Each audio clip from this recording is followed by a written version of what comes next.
বান্ধৱীসকল আজি এটা বিশেষ বিজ্ঞাপন লৈ আপোনালোকৰ ওচৰলৈ আহিছোঁ। এই বিজ্ঞাপনটো অসমৰ সকলো নিবনুৱাৰ কাৰণে এটা ভাল খবৰ বুলিয়ে ক'ব পাৰি।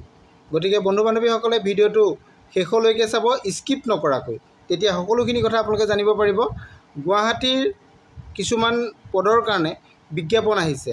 গুৱাহাটীৰ বিজ্ঞাপন বহুতখিনি আহি আছে, তাৰে মই দুই এটা বিজ্ঞাপন লৈ আপোনালোকৰ ওচৰলৈ আহি আছোঁ। আজিও ঠিক তেনেধৰণে এটা গুৱাহাটীৰ চাকৰিৰ গভৰ্ণমেণ্ট চাকৰিৰ বিজ্ঞাপন লৈ আপোনালোকৰ ওচৰলৈ আহিছোঁ। ভিডিঅ'টো শেষলৈকে চাব। আৰু যদি আপোনালোক মোৰ চেনেলত প্ৰথমবাৰলৈ আহিছে তেন্তে চেনেলটো ছাবস্ক্ৰাইব কৰি কাষতে থকা অল নটিফিকেশ্যনটো অন কৰি দিব। আহক আমি ভিডিঅ'টো আৰম্ভ কৰোঁ।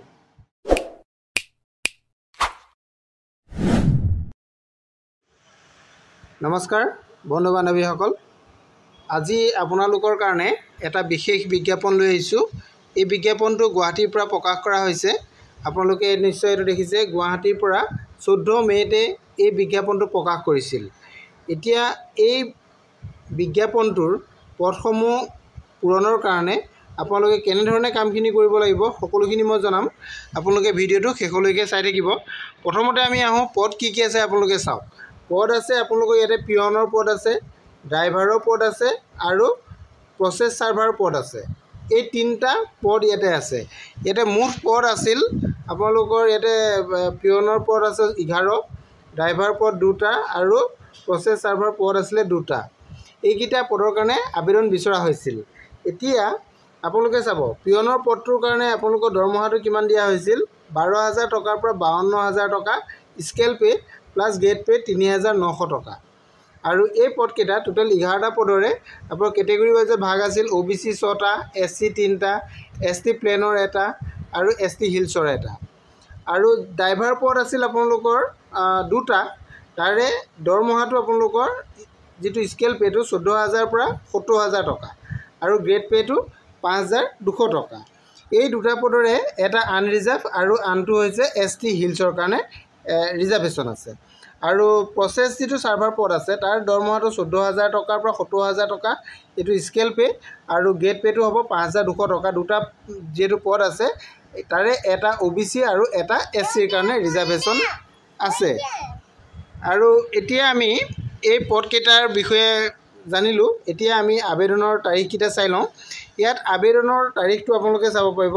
ছাবমিশ্যন অফ এপ্লিকেশ্যন ইয়াতে আছে 16 মে' 2025, অৰ্থাৎ 16 মে'টো অলৰেডি হৈ গৈছে।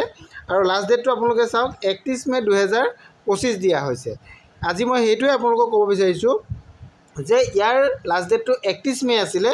সেই 31 মে'ৰ পৰিৱৰ্তে এতিয়া নতুন ডেট আকৌ আহিছে। আপোনালোকে এতিয়াও আকৌ পুনৰ আবেদন কৰিব পাৰিব কি কি পদৰ কাৰণে। সেইখিনি নটিফিকেশ্যন আহিছে, নটিফিকেশ্যনটো মই আপোনালোকক জনাম। তাৰ আগতে পদকেইটাৰ ডিটেইলছটো মই আকৌ এবাৰ আপোনালোকক কৈ লৈছোঁ। যিহেতু এইটো বিজ্ঞাপনৰ ভিডিঅ' আগত বনাইছিলোঁ, ইয়াতে আপোনালোকক গোটেইখিনি কথা মই জনাইছিলোঁৱেই। কিন্তু যদি আপোনালোকে আগৰ ভিডিঅ'টো চোৱা নাই তেনেহ'লে এইটো ভিডিঅ' চালে আপোনালোকে সকলোখিনি কথা জানিব পাৰিব। যদি আপুনি পিয়নৰ পদৰ কাৰণে আবেদন কৰিব বিচাৰিছে তেতিয়াহ'লে শিক্ষাগত অৰ্হতা আপোনালোকৰ ক্লাছ 8 ষ্টেণ্ডাৰ্ড হ'ব লাগিব। আৰু ড্ৰাইভিং লাইচেঞ্চ যিটো ড্ৰাইভাৰ পদৰ কাৰণে যদি আপোনালোকে আবেদন কৰিব বিচাৰে তেনেহ'লে ক্লাছ 10 লাগিব, প্লাছ আপোনালোকৰ LMV ড্ৰাইভিং লাইচেঞ্চ লাগিব। আৰু নেক্সট যিটো প্ৰচেছ চাৰ্ভাৰ পদ আছে ইয়াৰ কাৰণে আপোনালোকৰ গ্ৰেজুৱেট বিচাৰিছে, এনি ডিচিপ্লিনত গ্ৰেজুৱেট লাগিব।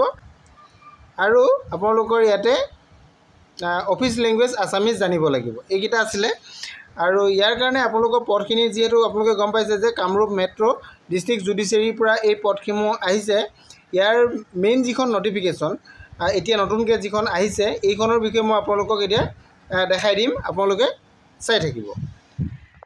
এইটো আপোনালোকে চাওক, যিটো নতুনকৈ এতিয়া নটিফিকেশ্যন আহিছে এই নটিফিকেশ্যনটো আপোনালোকে চাব পাৰিব। ইয়াতে সকলোখিনি কথা উল্লেখ কৰা আছে। 14 মে' 2025ত বিজ্ঞাপন প্ৰকাশ কৰা হৈছিল।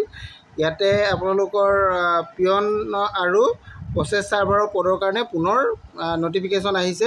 আগতে পিয়ন, প্ৰচেছ চাৰ্ভাৰ আৰু ড্ৰাইভাৰ পদৰ কাৰণে ওলাইছিল, এতিয়া তাৰে পিয়নৰ আৰু প্ৰচেছ চাৰ্ভাৰ পদৰ কাৰণে দিছে। প্ৰচেছ চাৰ্ভাৰৰ পদৰ কাৰণেও আহিছে। ইয়াতে আপোনালোকে চাব পাৰিব, এইটো পিয়নৰ 1টা পদৰ কাৰণে আৰু প্ৰচেছ চাৰ্ভাৰৰ কাৰণে 2টা পদ, আনৰিজাৰ্ভ 1টা, OBCৰ কাৰণে 1টা পদ আকৌ পুনৰ আহিছে। গতিকে এই পদকেইটাৰ কাৰণেও আপোনালোকে আবেদন কৰিব পাৰিব। ইয়াৰ কাৰণে লাষ্ট ডেটটো ইয়াতে উল্লেখ কৰি দিছে কেতিয়াৰ পৰা আপোনালোকে আবেদন কৰিব পাৰিব। এপ্লিকেশ্যন ফৰ্মটো 10 জুলাইৰ পৰা আৰম্ভ হৈছে আৰু আপোনালোকে 24 জুলাইলৈকে এই আবেদন কৰিব পাৰিব। আৰু ইয়াৰ বিষয়ে আপোনালোকে অফিচিয়েল ৱেবছাইটতো চাব পাৰিব। এইটো অফিচিয়েল ৱেবছাইটটো দিয়া আছে, তাতো গ'লেও আপোনালোকে সকলোখিনি কথা জানিব পাৰিব। নটিফিকেশ্যনটো আপোনালোকে নিশ্চয় দেখা পাইছে। ইয়াতে মই আপোনালোকৰ আগত বিজ্ঞাপনটোৰ কোৱালিফিকেশ্যনৰ সকলোখিনি কথা অলৰেডি জনালোৱেই। এতিয়া আপোনালোকক পুনৰ মই জাষ্ট নটিফিকেশ্যনটোহে ইয়াতে আপোনালোকক দেখাই দিছোঁ। আজি সকলোখিনি কথা জানিলে, আজিলৈ ইমানেই। যদি কিবা আৰু জানিবলগীয়া থাকে তেনেহ'লে আপোনালোকে মোৰ ভিডিঅ'ৰ আগত কমেণ্ট কৰিব, মই আপোনালোকক সহায় কৰিবলৈ চেষ্টা কৰিম। Thank U.